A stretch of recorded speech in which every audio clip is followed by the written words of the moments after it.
right. Hi, everyone. Hi, Katia. So nice to see you. Yes, nice to see you. So let's get started. I'm so excited about this topic, how clean went mainstream. I think that these days clean is sort of a buzzword as well as sustainability. So I'm excited to see your take on it and how it applies to Birchbox and the beauty community at large. Awesome. Yeah, me too. It's definitely a trend now officially. Mm-hmm. So before we get into that, let's back up a little bit. And for the uninitiated, can you talk about how Birchbox came to be and how did you get your start in the industry? Sure. So it feels like so long ago because as of this month, we're celebrating 10 years of Birchbox, which is unreal. And 10 years ago, when we came up with the idea, my co-founder and I were actually business school students with really no plans to launch a business, but with the intention of learning how to write a business plan. And we saw a huge opportunity in beauty when we noticed that only 2% of beauty was sold on the internet. And basically, we quickly put together the recipe of why that was. There was way too many options. People really wanted to try a prestige product before they bought it.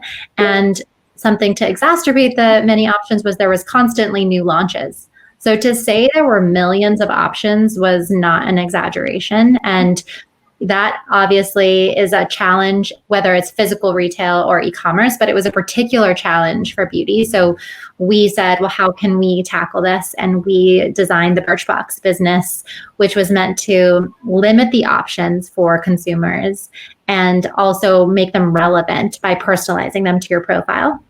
And then give you the ability to learn more through our content and the ability to purchase. It was really simple. So we set out to do that. It was early and quick that consumers said that they really loved this way of discovering in their own terms. And then there's been about 1 million things that's happened in between them and now. And one of them has been the trend in clean.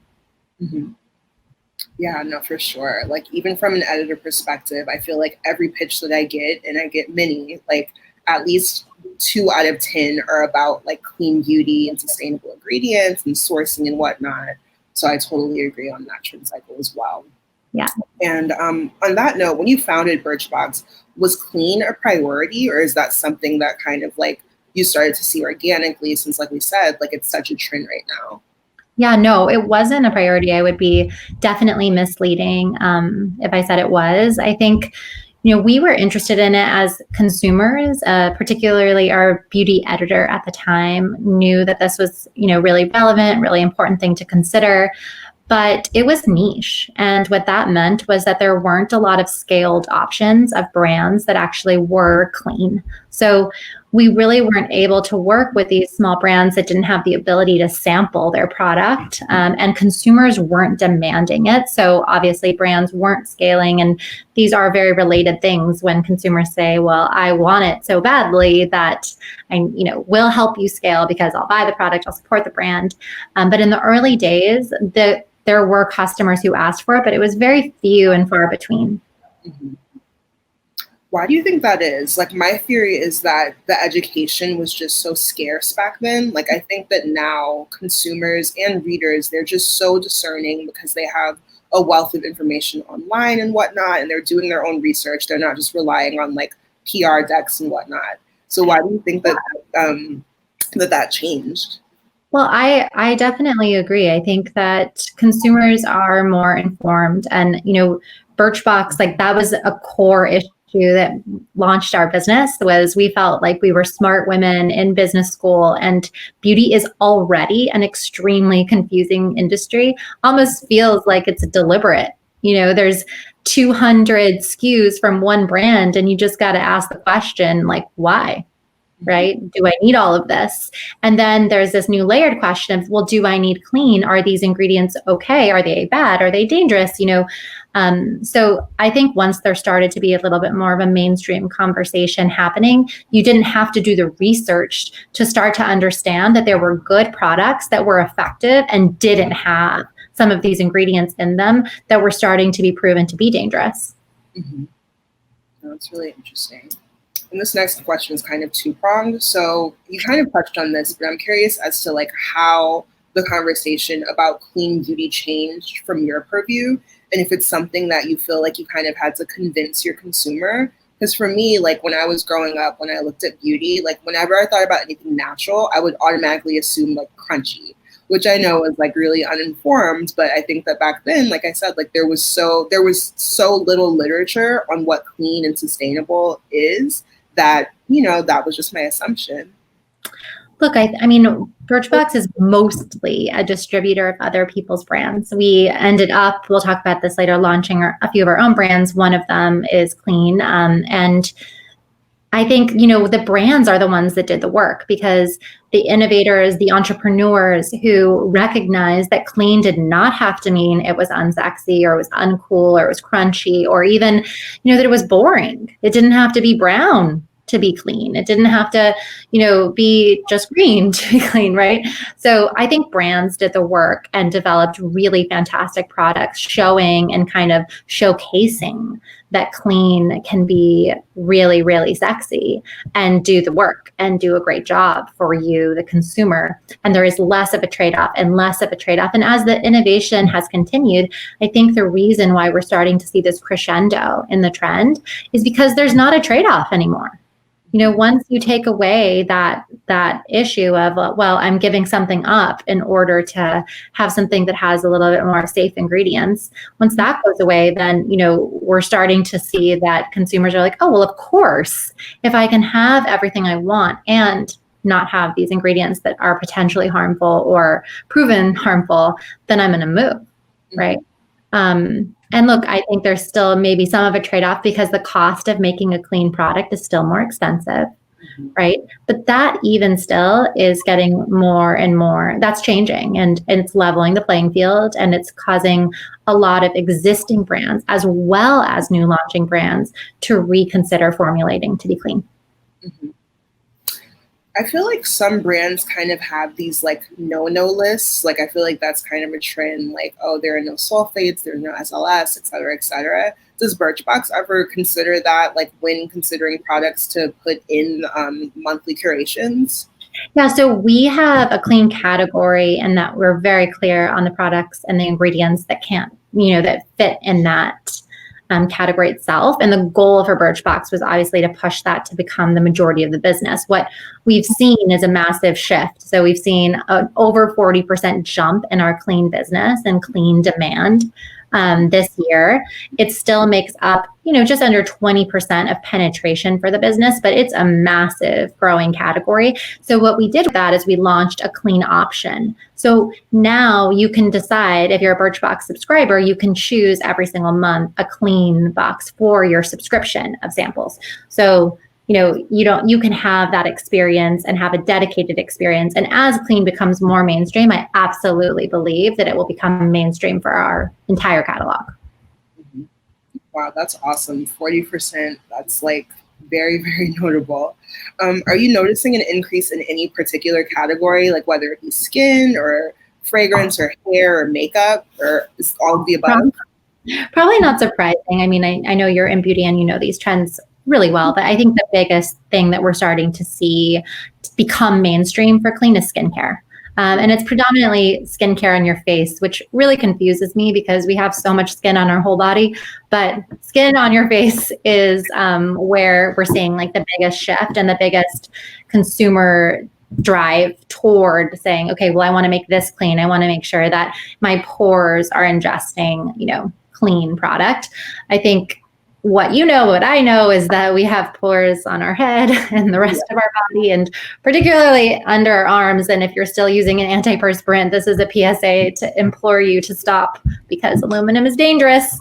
But I think that this is just the beginning, right? Where you're seeing really fantastic skincare that is, again, really effective. Most of us, when we think about skincare, we think about anti-aging. And so that's usually a mix of moisturizing and exfoliating, right? Mm-hmm. And now we're seeing that a whole host of brands are pushing into creating great skincare to accomplish those two things that are natural. And so that's leading the trend. But I think there's absolutely, you're seeing a burgeoning trend in hair. Absolutely. There's gotta be body. I'm banking on body coming in because, we don't want to preserve from here up and then suddenly just look kind of, little wrinkly, the rest of it. So that's so funny you said that, because I was just in a meeting yesterday where we were talking about like beauty trends from here to the end of the year. And I feel like body is like huge because everyone's at home and everyone is just looking at themselves. Like, and natural nails. I'm going to be pushing natural nails and how you can accomplish having pretty nails that you don't have to constantly be, shellacking or whatever is happening. I think that is going to become a trend too. I think at-home manicures, I think manicures in general are going to start having a new meaning where it's going to actually be about the health of your nail and your nail beds and the skin around your nail versus shellacking and covering them. Yeah, for sure. We'll see. Maybe it's just a hope. Are there any trends in terms of clean that you're noticing in that space for nails, nail care? I mean, I know we're all talking that nails are getting done at home, but I think the shift towards a more natural self is kind of being, pushed right now with having less access to services, and people are kind of exploring natural in all aspects of their life, whether it's their hair color, their nails and not having done nails and seeing how they can bring that health back. I think the biggest trend we're seeing is really in that skincare aspect. We're definitely seeing people taking more time to work on that foundational health of their skin. But that was kind of always where Birchbox leans, because we are a beauty retailer, but we focus on a consumer that's not obsessed with beauty. And that basically manifests itself into a consumer who isn't trying to transform through makeup and is more interested naturally and just, well, how do I kind of take care of myself so I can be more myself? Mm-hmm. So we've always had a bigger skincare business because we serve the casual consumer, not the obsessed consumer, but still seeing even more interest in those kind of treatment products, whether it's like serums or masks. Those are really driving the growth right now. Mm-hmm. I love that. And yeah, that speaks to my personal beauty aesthetic. Like, I'm very much skin first, everything else after. So true. Skin first. I really do like hair too, but I'm always trying to figure out ways to not have to like heat style it, not because I'm against it, just because I don't have time. I'm a mother of 4. I have a business, and I don't make time to style. So figuring out like the hacks for it has always been my thing, like skin first, and how do I kind of twist my hair in a way where I can wear it down sometimes. I love that. So going back to the clean conversation, so we kind of already talked about, like, from a business perspective, if you've seen an increase in consumer demands for clean.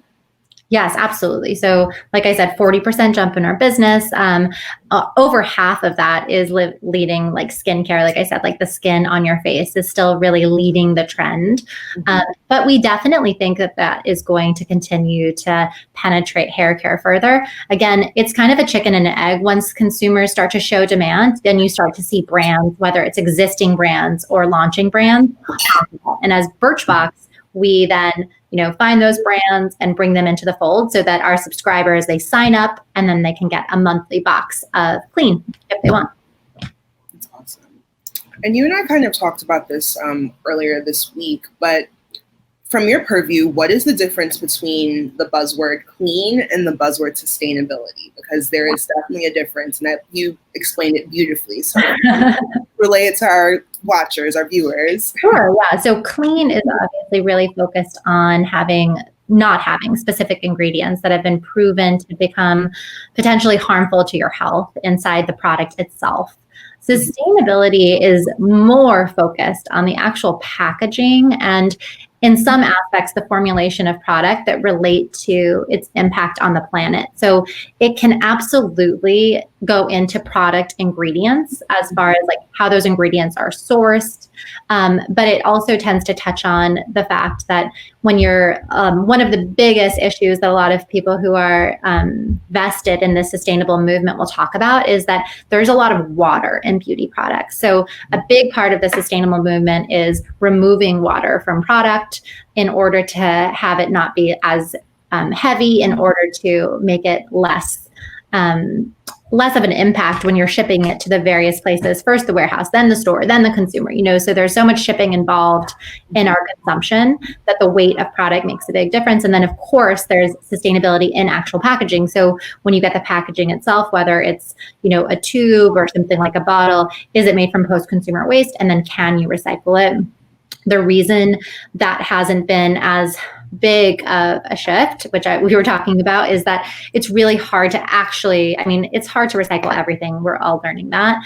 And it's not something that's done very well, but it's very hard to recycle small products that have, ingredients on the inside and getting them clean. So there's a move towards bigger bulk sizes that are reusable, refillable with less high waste refills.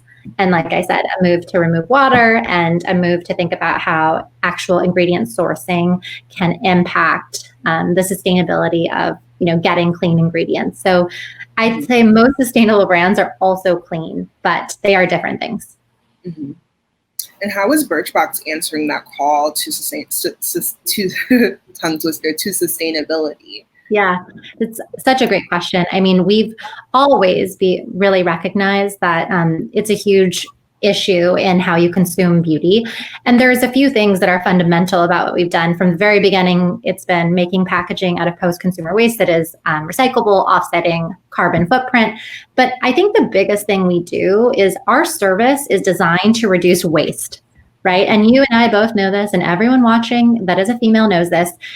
Before Birchbox, almost everyone has 10 half-used things in their beauty cabinet, or even not half-used, like the quarter used, and you might have 40 because you're a beauty editor.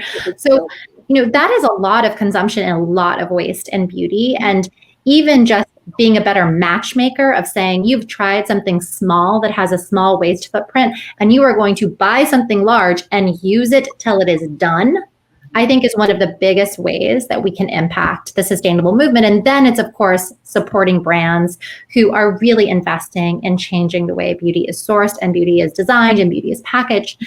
And then also when there's an opportunity, creating brands that do that also. Yeah, for sure. And just out of curiosity, why do you think that there's still aversion when it comes to clean and sustainable? I think that, again, there is a lot more openness about it. And I think that there is curiosity, but there are so many brands who are just staunch in their mission to not take care of their consumers and not take care of the earth. Why do you think that is? And how can we change that? Look, I don't see it as this nefarious movement of not trying to take care of people. I think you could argue that in some cases product has been greenwashed and there isn't, the ingredients that exist in some products have not been proven to be, bad for you. Just because it's chemical doesn't mean it's dangerous, right? Just because that's how it was derived. And in a lot of cases, products are still being, derived out of chemistry, but they are just not inclusive of certain ingredients that have, kind of landed on a no-no list. So I think that in some cases, that's part of it is a manufacturer, a brand doesn't really, they believe that what they're doing is still consumer friendly and is also driving that efficacy, and consumers want to see results. And, you want to give them those results, right? So that's partially it. I think that in some cases, some consumers haven't prioritized it. And again, I ultimately think that that's what ends up dictating what brands are doing. So if all consumers just said, well, this is the only way I will put anything on my body, trust me, it will be just like what happened when we had a pandemic and overnight, we all changed our lives. Overnight, everything will change if consumers insist that it will change and the prices will go down. And, we know how that works. But if consumers don't demand it, then brands don't have that necessity to change. Yeah, for sure. In that same vein, I'm so excited about this, but can we talk about Arrow and how that came to be and how it's answering the call to everything that we're talking about right now? Yes, I am so obsessed with Arrow. It's everything I'm wearing today, which is, I know, not a lot, but we created our own beauty brand to really be about delivering to our casual consumer who wants to look like themselves, have great products at great prices that are also clean. So that is something that we wanted to do. And we relaunched Aero to make sure that we loved every product so much and kept it clean along the way. And we dabble in a lot of things. So we have a fantastic moisturizer. One of our best-selling moisturizers is an Aero product, a best-selling lip balm. We have a brow tint. We have a little under eye brightener. We have what will be the unicorn of all leave-in conditioners, because it doesn't just make your hair detangled, it also kind of brings back a little life and doesn't just weigh it down. And we have an aluminum-free deodorant, which we've been passionate about for a really long time. Oh, and a lip oil. So we've launched products based on, like I said, the casual consumer and what we think they really want and need to kind of have a very simple routine that is effective, that is clean. And it's been incredible. The response has been instantly. These products have risen to the top of their category because they're designed to be simple, friendly to consumers, well priced, and get the job done. Awesome. Do you have any favorites, or can you pick a favorite? My absolute favorite is our Radiant Skin Moisturizer. It is feeling beautiful in a bottle. It's a very light base. It has a hyaluronic acid in it, and it has a little bit of like an opalescence that just makes you look dewy and fresh and youthful, which as you get older, you want to get more youthful, very young. So that's my favorite. But the hair detangler, I am not someone who ever would use a detangler, even though I need to detangle, because I hated how it just made my hair look so flat and weighed down. And when I tried this, I honestly I was like, wow, this is everything you could want and more. Mm-hmm. I love that. Detangling is like my least favorite process in my wash day. So I'm really excited to try that one. Yes. I can't wait to hear what you think. Yes. So in these last few minutes, can you just tell us about your hopes for the future when it comes to keeping beauty clean and being sustainably responsible? Like, what are your biggest hopes?